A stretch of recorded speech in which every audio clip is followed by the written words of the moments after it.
I couldn't tell anybody, again, that I got my GED. I was too embarrassed. I couldn't tell anybody about my life before. In fact, I didn't even want to tell people about my childhood. Nothing. Because then I wouldn't be good enough again because of the story. But here's the thing I want you to know.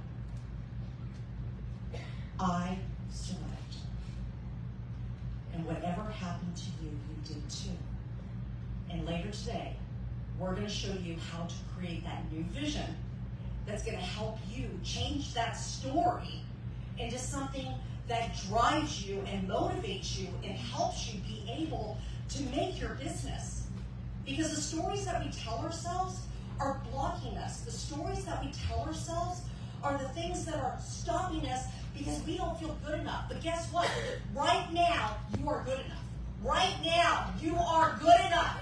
Right now, you are good enough. That's all you need to know. But I'm going to show you how to take that.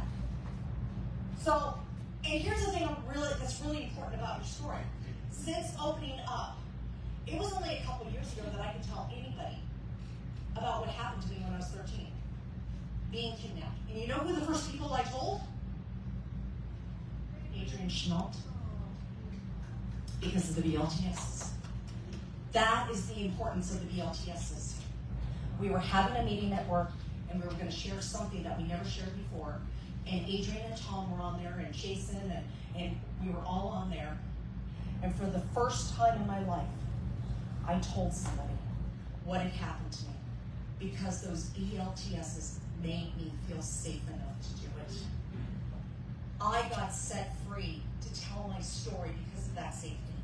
Your story is going to set people free as well, to be able to help them tell their story and be able to change this world. So what I want to do is real quick, I'm going to give you some things that are going to help you understand your story, because we can't just switch, right? I can't just suddenly switch and say, oh, I'm now worthy, great, perfect. You know, it doesn't work that way. So let me give you some things that are going to help you, all right? We're going to take the false parts of your story, and we're going to help you, and I call them false parts. It's not that they didn't happen, but it's the way we view them. Just kind of like, I couldn't control my childhood, but the story was, I'm not good enough because of my childhood. I couldn't control that I couldn't graduate high school, and I had to get a GED instead. I couldn't control that, but the story was, I'm not good enough because I didn't have a high school diploma. So we're going to help you change that story and share it with the world in a way that's going to help you grow your business, create more relationships, and really transform your entire life. The other thing I can promise you it will do too if you do this work is it will help you create the dreams of your heart. It will. I know, because it did it for me. And I know I'm not special, so I know it will do it for you as well. It's going to give you the life you want, and more importantly, you're going to finally, for the first time, start finding true peace and true happiness while you're living your life and building your life. Does that sound good to everybody? Will you like that? Okay, all right. So let's get started. First, what comprises your story? Well, remember, it's made up of your childhood, your adult experiences, things that people have said about you that you've internalized and believed, the things you've believed about yourself. So, just to show you how bad this self-story was, a long time ago, I used to think if I could just make $2,000 a month at a job, it wasn't even a business, just $2,000 a month at a job, for the rest of my life I would be happy, because I could pay my rent. That's all I ever wanted. That was up until my 20s, late 20s. I thought that's all. If I could do that, I don't need anything else, because that's all I could believe for. But as I started doing this work, what ended up happening is my story started changing. And with that story changing, my life actually started changing too. I wasn't an unworthy child, but that was the story, right? I wasn't an unworthy child. My mother had mental illness. My grandmother was sick. It was a set of circumstances. When the bullies were beating me up, there was nothing wrong with me. It was a circumstance. When I was kidnapped, right there, read that. It was not safe to be a girl. That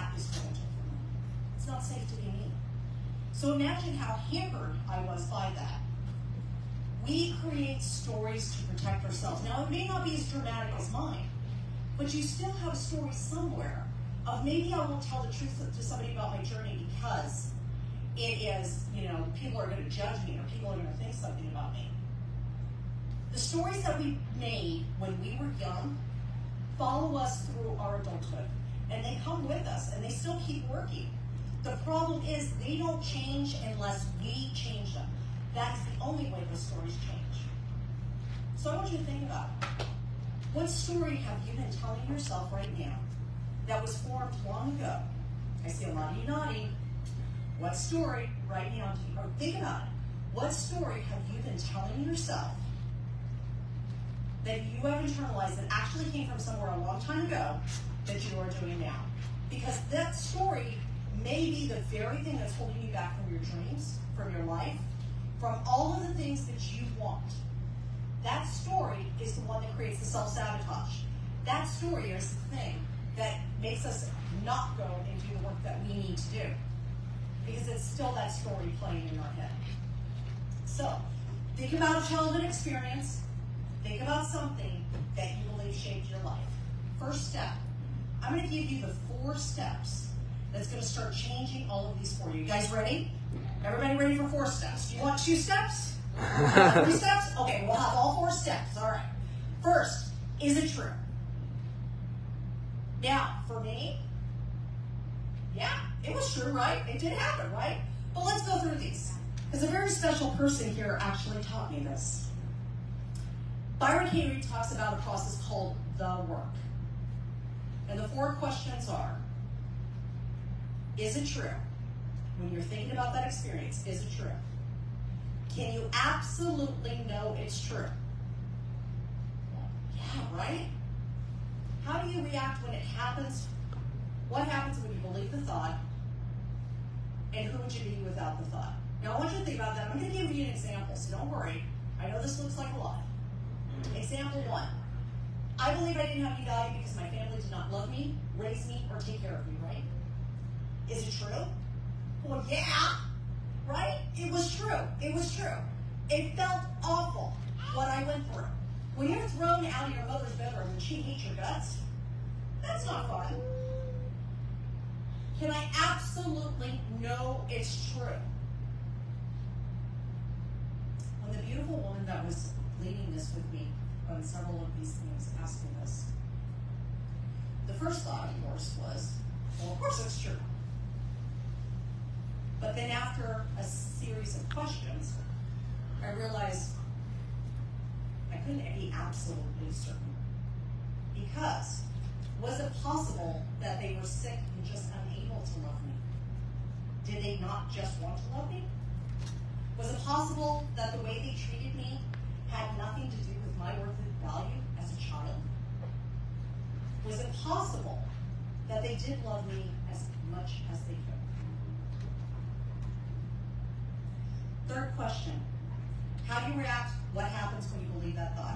Well, when I believe the thought that I was not loved, I feel unlovable, I feel invaluable, I feel like nobody, well, why would anybody want me? My family didn't want me. I didn't have any friends. Why the hell would anybody want me, right? I mean, that's really the way I felt. And really, I felt terrible. And here's the 4th one. Would I be happier? Would I have value? Would I feel like I deserve love? Would I, if I was without this thought? Yeah. If I was without this thought, I would have been a lot happier. Because the thought was causing me so much pain. Let me give you an example of a second one. All right, friends, we're having an incredible day so far here at Nowsite Brain Trust 2023. Elizabeth Larson is up there on stage sharing about the power of recreating a new, more powerful, authentic story that stops relying on just the circumstances that have happened in your life and allows you to rewrite a more powerful version of that story. We'll be doing little snippets throughout the day, so stay tuned. And we miss you. We wish you were here. Make sure you say hello in the comments and hit the share button as well. Hi, Ronnie. Thanks for that. And stay tuned. More to come. Have a great day.